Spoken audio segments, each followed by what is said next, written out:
So but the point I'm making is General Motors has more power to grow. No. General Motors cannot get $1 out of your pocket unless you voluntarily pay it over. The government can, and that's the fundamental difference. All right, here's where I'm going with this. You give me a hard time trying to get there, but I think as General Motors grows, I see the possibility of abuse. Or as any company grows, as the Donahue show grows. Suddenly I decide I've got all the answers and start preaching. Absolutely. Now your point is some gal come along and shoot me down pretty good and I lose, and that's the way the system is. The bigger they are, the harder they fall. Good. Gotcha. W.T. Grant, being an enormously big company, didn't keep it from going bankrupt. The New York Central, being a big company, didn't keep it from going bankrupt.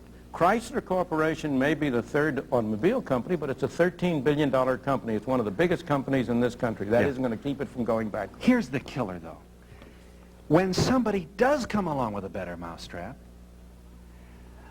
the multinational mousetrap company buys it. Oh. And now we're back to mediocrity again. And the initiative and the talent of the little old man in the shoe shop who came up with a better is gone. Temporarily. There are new people coming up with the little old men in the shoe shops. And one of the major reasons, as I was saying before, why multinationals are able to occupy the position they are is because government rules and regulations favor multinationals. Almost all government regulation favors big companies over little companies. And you think Exxon ought to be able to buy Reliance Electric? Of course. And what else you want them to buy? The hotels too? I mean, well, where are we going to stop? Look, if you say to Exxon, look, one thing we're going to do is to make it impossible for you to make any money producing oil. What do you think their stockholders want them to do? Have a hard time getting the American people to agree with that type of thing. First of all, Exxon doesn't buy anything. There isn't any Exxon. There are people. Exxon is a corporation owned by individual people. It's the stockholders of Exxon who ultimately are buying it. And if they don't like what Exxon is doing with their money, they have a perfectly good alternative. They can sell the stock. And as the stock went down, if the stockholders didn't like it, it would pay somebody to change the policy which Exxon is following. We have a far greater degree of control over what Exxon does than we have over what a lot of our government corporations do. Milton Friedman returns in a moment.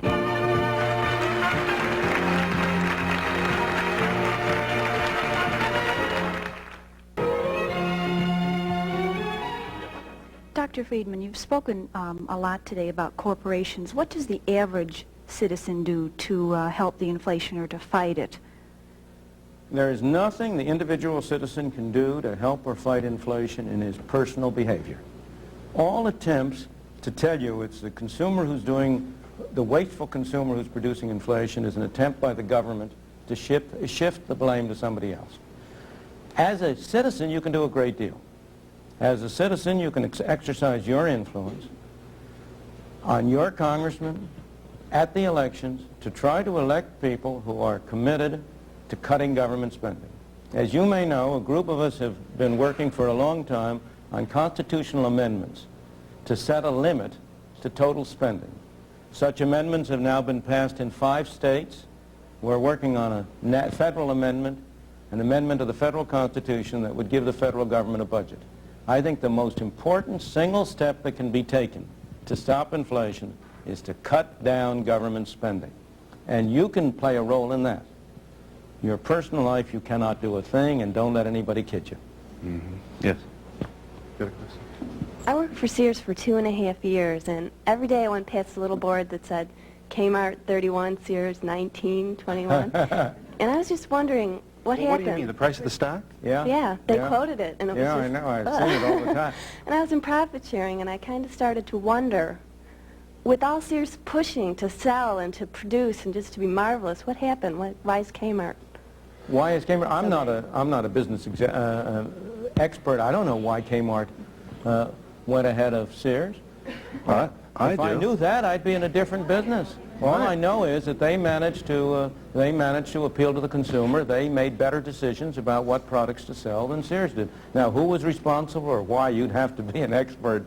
In a way, I'm not. Kmart was better at discounting than Sears.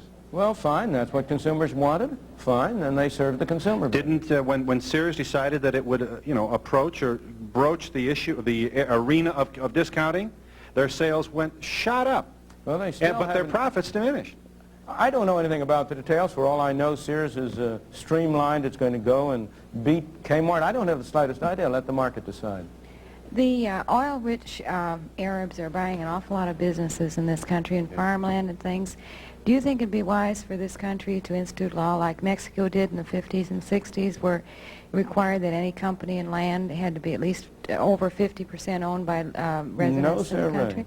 I believe in individual freedom on an international basis and not on a national basis. I think you ought to be free to buy land if you want to in Mexico or anywhere else, and I would like those governments to let you. This country did not become great by preventing people from coming here from abroad and buying land and setting up businesses. Quite the other way around.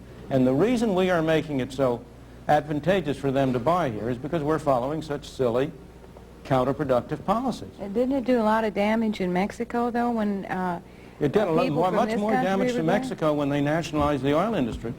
On the contrary, their measures to keep foreigners from acquiring assets in Mexico did a great deal of harm to Mexico, not good. Yeah. You must distinguish between what looks on the surface and what it really is underneath. Over here. With Why is it we have so many millionaires and everything in the United States, and we still have so many impoverished people who try to get up into the world? Why is it we have this lack of money where people who can't support themselves decently and get a decent job, where all these big men are up on top making oodles and oodles of money? They don't need it. They can only eat that much, sleep in the bed. And what do you suppose they do? If they don't eat it and don't use it, what do you suppose they do? They hoard it. They what do you mean they hoard it? You mean they put it under their pillows? That's right. No, they keep investing it. Investing it in what? That's right, yeah. What are they invested in? Well, in oil and everything, where, I mean, all these other people who are What are they invested in? Don't get off the subject. No. What are they invested in? Well, they invested in a lot of different things that the little people need. Well, do they invest it in factories? Yes. Does some of that money end up in machines? Yes. Do those factories and machines provide ordinary working people with jobs or not? What do you suppose the productivity of this country would be and of the wage rate would be if the total amount of capital in this country today was what it was 100 years ago?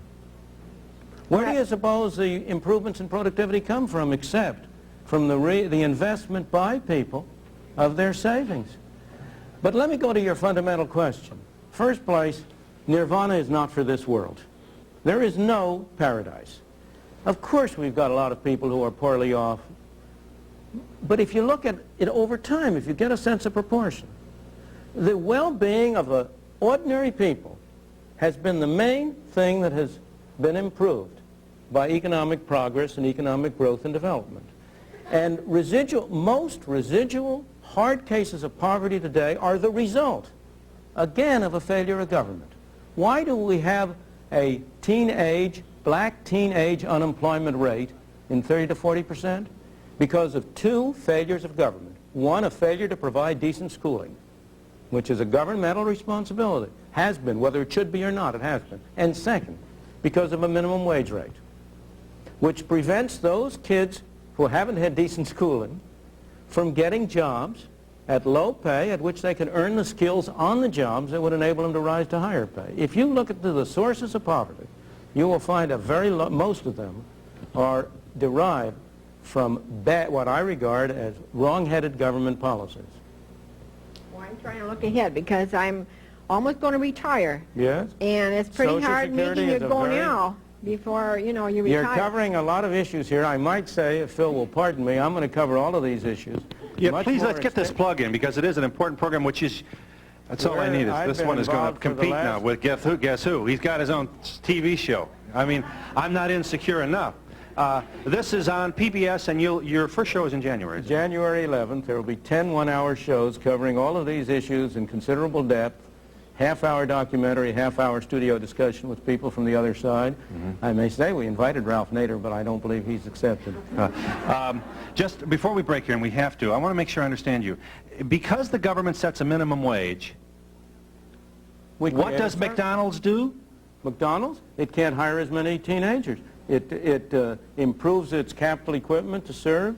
It does less business because it has to charge higher hamburger prices. In the absence of a minimum wage, McDonald's would be able to offer a larger number of jobs to a larger number of youngsters, and they would be able to acquire some skills. And not only McDonald's. So we hire more people get work. Younger The people. younger people would work, and they'd get a chance to develop their skills.